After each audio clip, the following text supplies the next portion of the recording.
तो बच्चों, आज मैं आपके लिए अनुच्छेद पर टॉपिक लेकर आई हूँ कि अनुच्छेद किस तरह के टॉपिक आ सकते हैं, इस पर गौर करें। जो इम्पोर्टेंट टॉपिक्स हैं वो मैं आपको बताना चाह रही हूँ।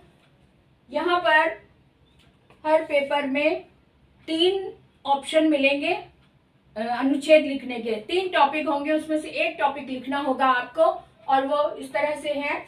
निम्नलिखित विषयों में से किसी एक विषय पर लगभग 120 शब्दों में सारगर्भित अनुच्छेद लिखिए, है ना। 120 शब्दों में लिखना होगा।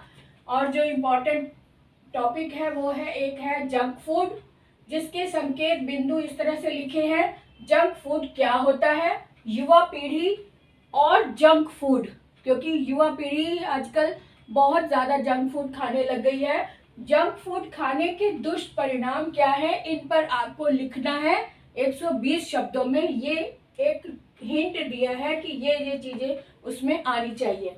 दूसरा टॉपिक है स्वच्छ भारत अभियान। इसका संकेत बिंदु इस तरह से है, ये आरंभ कब हुआ, स्वच्छ अभियान आरंभ कब हुआ। दूसरा संकेत बिंदु है जन साधारण को प्रेरित किया जाए, किस तरह से किया जाए, बेकार वस्तुओं का निपटारा कैसे हो, है ना। तो ये सारी बातें आपके एक अनुच्छेद में आ जानी चाहिए, जिसमें 120 शब्दों की लिमिट है।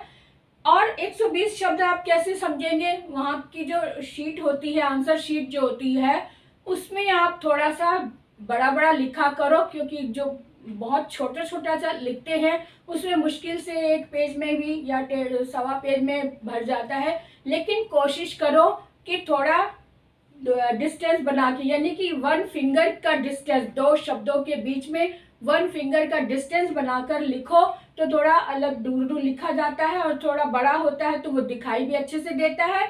और जो आंसर शीट होती है उसका कम से कम 2 पेज भरे हुए दिखने चाहिए, या फिर 2 से थोड़ा सा अगला तीसरे पेज में भी थोड़ा सा आ जाए, क्योंकि वो लिखा हुआ जो बड़ा होता है वहां पे तो दिखाई देता है। जो टॉपिक जो हेडिंग होते हैं उस पर अंडरलाइन जरूर कर दो, ताकि एक नज़र में दिखाई दे जाए कि आपने स्पेशल क्या लिखा है, क्या मैसेज देना चाह रहे हो।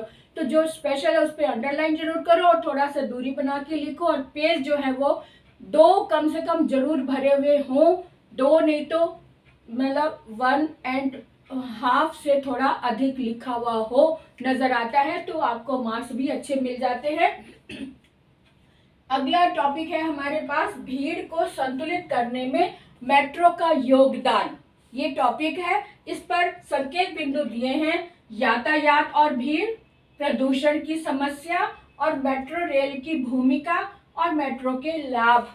इन सब संकेतों को आपने 120 शब्दों में कवर करना है। और अगर कुछ स्पेशल अपनी तरफ से लिखना चाहते हो इसमें, तो उस पर अंडरलाइन जरूर करके रखो या इन्वर्टेड करके रखो, ताकि एग्जामिनर की नज़र आपके उन शब्दों पर जाए और आपको फुल मार्क्स मिले। तो ये ध्यान रखना जरूरी है कि आप क्या क्या कहना चाहते हो। जो जो लिखा है उस पर हर एक शब्द को, यानी आपके शब्द जो है कोई भी बेकार ना जाए, हर एक शब्द के आधार पर आपको मार्क्स मिले। और कम से कम कटिंग किया करो, अगर कटिंग हो जाए तो उसी पे हौच पौच मत किया करो, ओवर राइटिंग मत किया करो, उसे पूरा काट कर नया शब्द लिखा करो अगर कटिंग हो जाती है। तो इन छोटी छोटी बातों का ध्यान रखोगे तो आपके फुल मार्क्स मिलेंगे। इन चीज़ों में भी फुल मार्क्स मिल जाते हैं। 6 नंबर का है, अगर आपने बहुत अच्छा लिखा है तो आपको 5 नंबर भी मिल सकते हैं, 5.5 भी मिल सकते हैं। तो इसका ध्यान रखो, इसकी प्रैक्टिस करो और शब्दों का ध्यान रखो। शब्द आपने गिनने नहीं है, वहां पर इतना समय नहीं होता, लेकिन पेज का ध्यान जरूर रखें। तो ये 3 टॉपिक ये हैं। अभी और भी टॉपिक बता रही हूँ, तो बने रहे। हाँ, आगे देखो, एक और टॉपिक ये है कोरोना वायरस। इसके ऊपर किसी भी तरीके का टॉपिक जरूर आ सकता है, किसी भी वे में हो, लेकिन आएगा जरूर, ये ध्यान रखना। इसके संकेत बिंदु इस तरह से हो सकते हैं, वायरस का संक्रमण, लॉकडाउन के सकारात्मक प्रभाव, बचाव के क्या क्या उपाय जो आपने अपनाए। तो इस तरह से इन बातों को ध्यान में रखते हुए ये आप अनुच्छेद लिख सकते हैं 120 शब्दों का। दूसरा देखो, नारी एक रूप अनेक। नारी के ऊपर भी किसी भी तरीके का टॉपिक जरूर आएगा ही आएगा। कोई भी वे हो सकता है, लेकिन मेन उसका टॉपिक जो होगा वो ये, जैसे ये मैंने दिए हैं, ऐसे भी शीर्षक बनकर भी आ सकते हैं। नारी सशक्तिकरण, नारी की पहचान क्या है, वर्तमान समय में नारी की भूमिका, इस तरह के किसी भी तरीके का, लेकिन आता जरूर है नारी पर, इसलिए ये जरूर याद रख लेना। इसकी भूमिका इस तरह से है, नारी की पहचान शिक्षित माँ के रूप में और नारी का शक्ति रूप। तो इस तरह से आप इन भाव को लेकर एक अनुच्छेद बहुत अच्छा सा बना सकते हैं। अगला है एक टॉपिक जो बहुत ही इम्पोर्टेंट है, जो आज के समय के लिए बहुत इम्पोर्टेंट है, ये अवश्य आएगा। किसी इसका टॉपिक जो है, इसके जो शब्द हेर फेर हो सकते हैं, बदल सकते हैं, लेकिन ये भाव यही रहेगा। वो ये है कि वर्तमान भारत और विश्व में कीर्तिमान। कोरोना काल में हमारे देश की क्या उपलब्धियां रही, इस जो विपत्ति वाला समय था उसमें भारत की क्या भूमिका रही, ये सब भी आप लिख सकते हैं।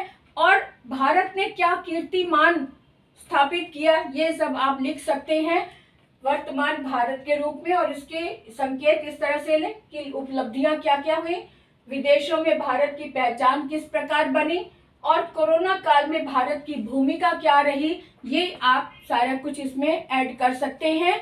और ये वो टॉपिक हैं जो अनिवार्य रूप से आप तैयार करें। ये इनमें से टॉपिक आपको मिलने ही मिलने हैं क्वेश्चन पेपर में, तो ये जरूर तैयारी करें। ये मैं सिलेक्शन करके लाई हूँ, सिलेक्टेड टॉपिक्स हैं, इनका ध्यान रखें। इनके शब्द इधर उधर हो सकते हैं, थोड़े से हेरफेर हो सकता है, लेकिन भाव यही रहेगा, इसलिए आप तैयार रहें। जो भी तैयारी करें वो इसमें भाव को जरूर देखें कि जो आपने सोचा है वैसा ही टॉपिक भले ही ना हो, लेकिन उसके भाव जरूर हों, तो आप उसको ऐड कर सकते हैं। ध्यान रखें शब्दों का, राइटिंग का, और जो मुख्य शब्द आपने ऐड किए हैं अपनी तरफ से उसको अंडरलाइन करना मत भूलें, इन्वर्टेड कॉमा में ऐड करना मत भूलें, तो आपको फुल मार्क्स मिलने ही मिलने हैं। आपके मार्क्स 100% तय हैं। तो ये 6 नंबर का है। अब 6 में से, क्योंकि ये राइटिंग का है, राइटिंग वाले में फुल मार्क्स नहीं मिलते हैं, लेकिन अगर आपने बहुत अच्छा लिखा है तो 5.5 भी मिल सकते हैं, इस बात का ध्यान रखें।